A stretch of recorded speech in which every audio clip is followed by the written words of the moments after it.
Assalamualaikum warahmatullahi wabarakatuh. Kami dari kelompok 12 yang beranggotakan saya sendiri Neng Yuni dengan kedua rekan saya Nelly Sugiyarti dan Novita Febrianti. Di sini kami akan memaparkan hasil diskusi kami tentang studi kasus pencegahan perkawinan anak melalui intervensi, bimbingan, dan konseling di sekolah. Langsung saja, yang pertama saya akan menjelaskan mengenai temuan kasus yang sudah kelompok kami peroleh, yaitu ada dua kasus yang menjadi korban dari perkawinan anak usia dini. Nah, temuan kasus yang pertama yaitu pada identifikasi masalah. Nah, identifikasi subjek kasus yang bernama DI ya, diinisialkan, tempat tanggal lahir Garut 18 Desember 2002, agama Islam, jenis kelamin perempuan, hobi membaca. Adapun identitas orang tua, nama ayah berinisial EG, umur 50 tahun, nama ibu berinisial ES, umur 40 tahun. Nah, DI ini merupakan anak yang mudah bergaul dengan teman-temannya, termasuk juga dengan teman laki-laki. Ia juga sangat akrab sekali. Akan tetapi, DI ini adalah sosok anak yang kurang mendapat perhatian dari orang tuanya, karena kedua orang tuanya sibuk bekerja dan jarang pulang ke rumah, sehingga DI tinggal bersama kakaknya yang sudah menikah.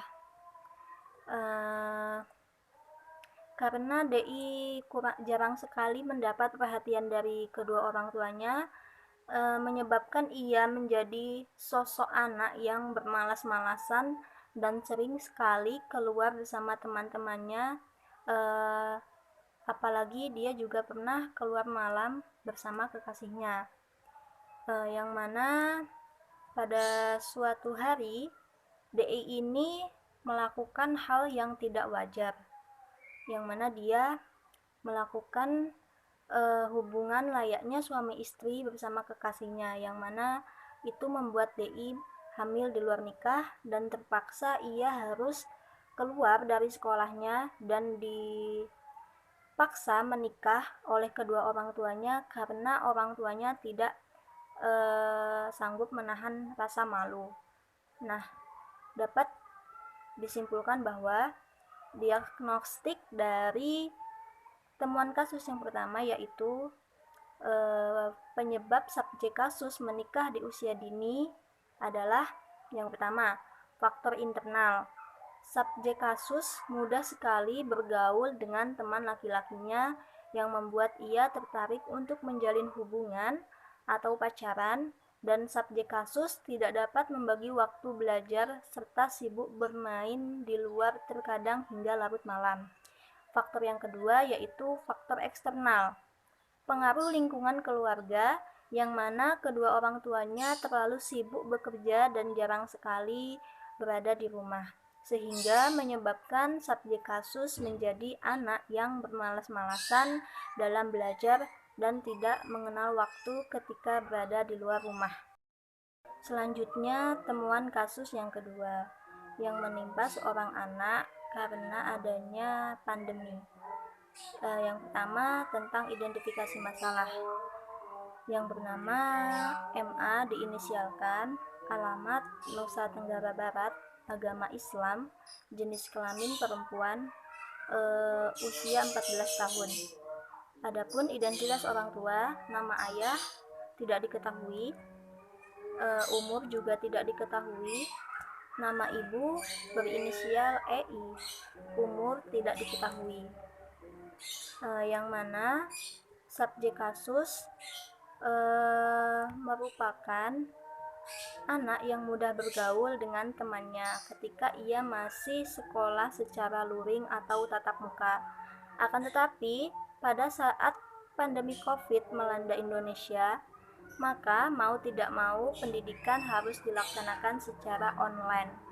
Sejak saat itulah Subjek kasus banyak sekali mengalami perubahan dalam pergaulan, seperti yang dikatakan oleh ibunya yang berinisial EI, bahwa anaknya itu semakin sering pacaran dan bahkan pacarnya pun sering datang ke rumah subjek kasus. Nah, hal ini menyebabkan timbul rasa ingin menikah dari keduanya. Akan tetapi, ibu dari MA ini tidak mengizinkannya karena MA masih duduk di sekolah menengah pertama. Akan tetapi, MA bersikukuh ingin sekali menikah dan terus mendesak ibunya supaya merestui hubungan dari keduanya. Nah, karena ibunya mendapat terus-menerus desakan dari anaknya, akhirnya ibunya pun menyetujui MA untuk menikah. Nah, pernikahan pun digelar secara agama serta disaksikan oleh banyak orang dan kerabatnya. Setelah beberapa bulan menikah, ibu dari MA merasa menyesal karena telah menikahkan anaknya, yang mana MA berkeluh kesah kepada ibunya bahwa suaminya yang lebih tua 4 tahun darinya kerap sekali melakukan KDRT seperti memukul hingga mencakar MA. Nah, adapun diagnostik dari temuan kasus yang kedua, yaitu penyebab subjek kasus menjadi korban perkawinan usia dini adalah yang pertama, adanya pembelajaran secara daring yang menyebabkan subjek mengalami perubahan dalam segi belajar, yaitu merasa bosan karena sudah lama sekali tidak belajar secara tatap muka. Yang kedua, adanya perubahan dalam pergaulan subjek kasus yang mana ia sudah berani menjalin hubungan atau pacaran. Sesekali tanpa rasa malu, ia sering membawa kekasihnya ke rumah. Dan yang terakhir, kurangnya ketegasan dari orang tua dalam membimbing kondisi belajar dan pergaulan anak pada saat pandemi, serta kurangnya ketegasan guru pembimbing dalam menangani kasus perkawinan anak usia dini, terlebih lagi pada saat pandemi COVID seperti ini, yang mana rentan sekali terjadinya perkawinan anak usia dini yang disebabkan oleh berbagai faktor. Mungkin itu yang dapat saya sampaikan. Materi selanjutnya akan dijelaskan oleh rekan saya, Novita Febrianti. Baik, di sini saya akan meneruskan penjelasan dari teman saya tentang konsep dasar pernikahan usia dini, poin kedua, ketiga, dan keempat. Untuk poin kedua yaitu tentang aspek intensi pernikahan usia dini.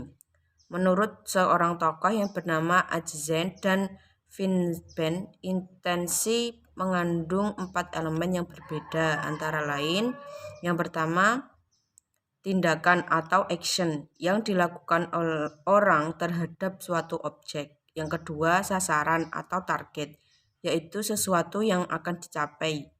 Yang ketiga adalah konteks, yaitu yang dikehendaki atau yang digunakan dalam penampilan tertentu. Yang keempat yaitu waktu atau time, yang digunakan untuk mewujudkan atau melaksanakan sesuatu. Untuk poin ketiga yaitu faktor-faktor yang mempengaruhi intensi pernikahan dini. Ada 3 faktor yang mempengaruhi. Yang pertama, past behavior atau tingkah laku yang telah lalu. Faktor ini menyebabkan seseorang telah mempunyai intensi yang lebih kuat apabila sebelumnya pernah melakukan perilaku daripada yang baru dan akan dilakukan. Faktor yang selanjutnya yaitu identitas diri. Faktor ini seseorang cenderung mempunyai intensi untuk melakukan sesuatu secara konsisten apabila sesuatu dengan identitas pada diri individu yang bersangkutan, begitu pula sebaliknya. Faktor yang ketiga yaitu self-efficacy. Faktor ini terdapat variabel yang menjelaskan dalam memperkuat hubungan antara intensi dan tingkah laku. Poin yang keempat yaitu faktor-faktor penyebab pernikahan usia dini. Faktor-faktor penyebab pernikahan usia dini itu dibagi menjadi dua. Yang pertama, disebabkan karena anaknya sendiri, yaitu berdasarkan faktor pendidikan, faktor telah melakukan hubungan biologis, dan yang ketiga, hamil di luar nikah atau hamil sebelum nikah.